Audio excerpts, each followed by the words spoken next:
हाँ जी, नमस्कार। एक नई फायर की भर्ती लेके फिर हाजिर हैं आप सभी के सामने। Mazagon dock ship builder limited, इसमें कुछ एक फायर फाइटर की वैकेंसीज हैं। इन्हीं के ऊपर बात करेंगे। कितनी वैकेंसी है, क्या कुछ सिलेक्शन प्रोसेस है, एज क्राइटेरिया क्या कुछ होने वाला है, क्वालिफिकेशन क्या होगी और कौन कौन कैंडिडेट इस फॉर्म को फिल कर सकते हैं। तो सारी जो चीजें है ना, उनको जानने के लिए लगातार इस वीडियो के अंदर बने रहें। सारे जितने भी जो डाउट है वो आपके कंप्लीट कर देंगे। ठीक है। तो हमें पता लग गया कि मझगांव जो डॉक शिप बिल्डर लिमिटेड है, इसमें वैकेंसी है। भारत सरकार का ये एक उपक्रम है। अब सबसे बड़ी चीज ये आती है कि सर ये वैकेंसी जो है वो परमानेंट है या फिर किसी टेंडर बेस के ऊपर है। तो अगर हम वैकेंसी की बात करें तो सीधा का सीधा, अगर आप इस नोटिफिकेशन को डाउनलोड करते हैं ना, सामने क्लियर ऊपर ही मेंशन है ये चीजें कि अनुबंध आधार के ऊपर ये वैकेंसी आई हुई है।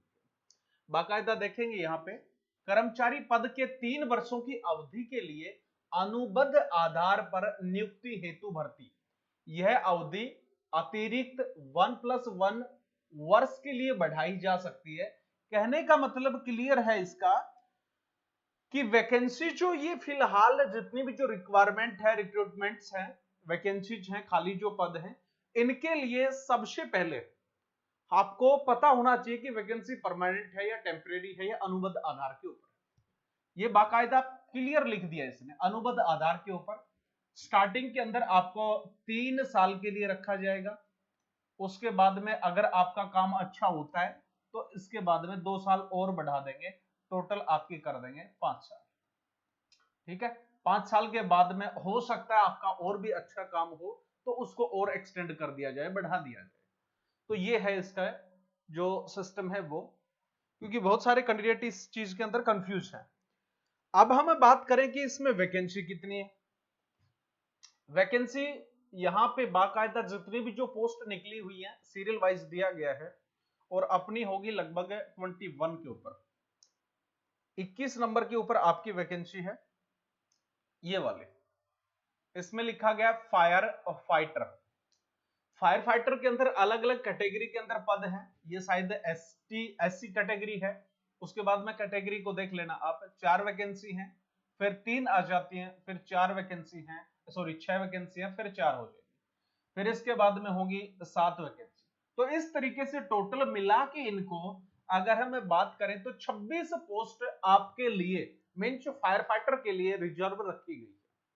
तो आप बिल्कुल इनके के पूरे हकदार हैं। अगर आप क्वालिफिकेशन इनके साथ में मैच होती है, आपकी एज क्राइटेरिया मैच होता है, तो आप इस फॉर्म को फिल कर सकते हैं। दूसरी चीज सबसे बड़ी यह है कि इसके अंदर मेरिट बेस के ऊपर जो सिलेक्शन है ना, वो होने वाला है।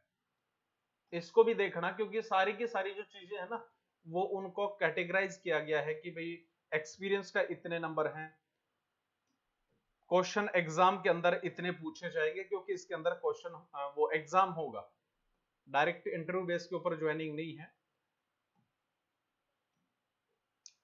ये फायर फाइटर हो जाती है। इसकी क्वालिफिकेशन भी जानना बहुत महत्वपूर्ण चीज है। 21 नंबर के ऊपर फायर फाइटर की सेमी स्किल्ड 1 और ID नंबर 2। क्वालिफिकेशन अपने पास में दी गई कि candidate must have pass SSC और equivalent with the diploma certificate in fire fighting और minimum 6 month duration from a government recognised institute. Candidate must pass a valid heavy duty vehicle licence. हालांकि जो हैवी लाइसेंस जो है वो लगभग लगभग जितनी भी वैकेंसी उसके अंदर मांगते ही मांगते हैं। तो यहाँ पे आपके पास में क्या मांगा गया है, SSC पास हो, फायर फाइटिंग का बेसिक कोर्स होना चाहिए। अगर इसके साथ में हैवी लाइसेंस है तो आप इस फॉर्म को फिल करने में बिल्कुल सक्षम है, कोई दिक्कत नहीं है, किसी भी प्रकार की कोई परेशानी नहीं। इसके साथ लेकिन अगर आपके पास में इसी डिपार्टमेंट का एक्सपीरियंस है तो बहुत गजब की अच्छी बात हो जाती है, क्योंकि एक्सपीरियंस के लिए भी नंबर दिए गए। इसके साथ साथ हम थोड़ा सा और इसमें एज क्राइटेरिया है, ये जो है नंबर ऑफ एक्सपीरियंस जो है, कितने साल का एक्सपीरियंस है उस हिसाब से। अगर 1 से 2 साल का है तो आपके पास में टोटल 8 मार्क्स होंगे, फिर उसके 2 से 3 साल का है 10 मार्क हो जाएंगे, फिर 11 हो जाएंगे, फिर उसके बाद में 14 हो जाएंगे। तो ये एक्सपीरियंस के बेस के ऊपर नंबर दिए गए। ये वैसे नहीं है कि डायरेक्ट आपको कोई इंटरव्यू करवाया जाएगा कि उसके बेस के ऊपर वो हो जाए। इसमें एक्सपीरियंस मांगा गया है, और एक्सपीरियंस अगर आपके पास में इसी डिपार्टमेंट का इतने साल का है तो ये मार्क्स आपको मिले। ये इन्होंने क्लियर किया है। इसके साथ हम इनकी सैलरी को भी देख लें, तो सैलरी जहां तक मैं समझ पा रहा हूं शायद ये वाली होगी 13,200 से और 49,910 रुपए, ये आपकी सैलरी हो जाएगी। अच्छी खासी सैलरी है। और जो कैंडिडेट अभी फिलहाल फ्री है तो कोशिश कर लो एक बार फॉर्म को अप्लाई करने में, कोई बुराई नहीं है, क्योंकि कोई नहीं पता किस्मत कहां पे चमक जाए। तो इसलिए फॉर्म को फिल करना बहुत जरूरी है। एज क्राइटेरिया क्या होगा इसके अंदर, मिनिमम जो है वो तो 18 साल होनी चाहिए, मैक्सिमम की बात कर ली तो 38 साल। इसके बीच के अंदर आप हैं, बिल्कुल फॉर्म को फिल करने का काम करेंगे। ये हो गया आपका एज का क्राइटेरिया। फॉर्म कब से स्टार्ट होंगे वो डेट भी एक बार देख लेते हैं। ये अपना इनका सिलेक्शन जो प्रोसेस है रिटन एग्जाम का, उनके मार्क्स जो है उनको डिवाइड किया गया है। बाकायदा सिलेबस जो पैटर्न है वो भी बताया गया है कि कितने क्वेश्चन होंगे, कितने नंबर होंगे, वो सारी चीजें। थोड़ा सा नोटिस ज्यादा लेंथी है।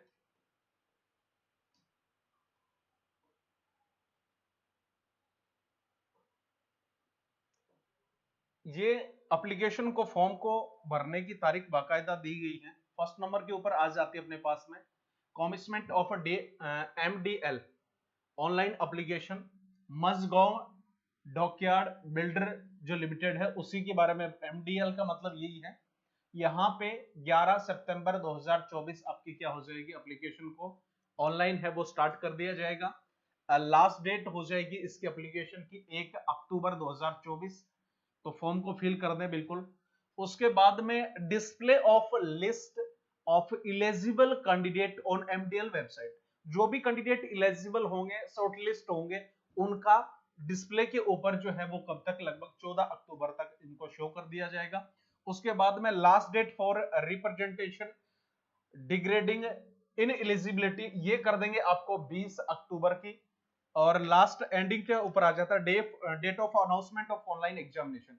आपका जो ऑनलाइन जो एग्जाम जो कंडक्ट करवाया जाता है वो 31 अक्टूबर 2024 के समथिंग है, यानी कि हम इसको टेंटेटिव डेट बोल सकते हैं, फिक्स नहीं होगी। और जरूरी भी नहीं है कि ये टेंटेटिव हो या फिक्स भी हो सकती है। डिपार्टमेंट की तरफ से ये इन्होंने जारी किया कि हमने ये शेड्यूल बनाया है, इस हिसाब से काम करेंगे। दूसरा अब आता है मेन जो मुद्दे की चीज है ना, वो अब आती है इसमें फायर फाइटर।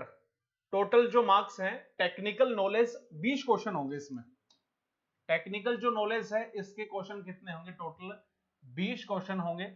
और वेटेज जो है वो भी होगा कितने का, 20 मार्क्स का। अब एग्जाम का पैटर्न क्या कुछ होगा वो देख लो। फर्स्ट के अंदर दिया गया है types of fire, types of fire. उसके बाद में फायर फाइटिंग जो इक्विपमेंट है उनके बारे में पता हो, फायर जो एक्सटिंग्विशर है उनके बारे में, कंडक्टर एंड इंसुलेटर है उनके बारे में जानकारी होनी चाहिए। और पीपी जो है पर्सनल प्रोटेक्टिव इक्विपमेंट है वो, सिक्योरिटी प्रिकॉशंस एज इक्विपमेंट। इन चीजों से ही रिलेटिव जो है आपके पास में लगभग 20 मार्क्स का जो सिस्टम है वो एग्जाम के अंदर आने वाला है। जब बिल्कुल क्लियर शब्दों के अंदर डिपार्टमेंट ने कह दी भाई ये चीज जो है, ये टॉपिक हमने इसके अंदर नोटिस में मेंशन कर दी है और यहां से क्वेश्चन पूछेंगे, इसके अलावा अपने पास में कुछ नहीं। तो ये चीजें इनको आप एग्जाम के अंदर देखने का काम करें। कितने प्रकार की होती हैं, कौन कौन से उपकरण होते हैं फायर फाइटिंग के, फायर एक्सटिंग्विशर क्या है, सेफ्टी सुरक्षा जो है उसके बारे में जितने भी अपने इलेक्ट्रिसिटी टॉपिक है उसको थोड़ा सा डीपली पढ़ लेंगे। इसके साथ साथ जितने भी अपने पीपी जो इक्विपमेंट्स हैं, पर्सनल प्रोटेक्टिव जो इक्विपमेंट है उनके बारे में थोड़ा डीपली तरीके से स्टडी कर लें ताकि यहाँ पे कोई नुकसान ना हो। ठीक है, तो ये अपडेट था आप सभी के लिए और आशा करता हूं अच्छे तरीके से आपको समझ में आया होगा।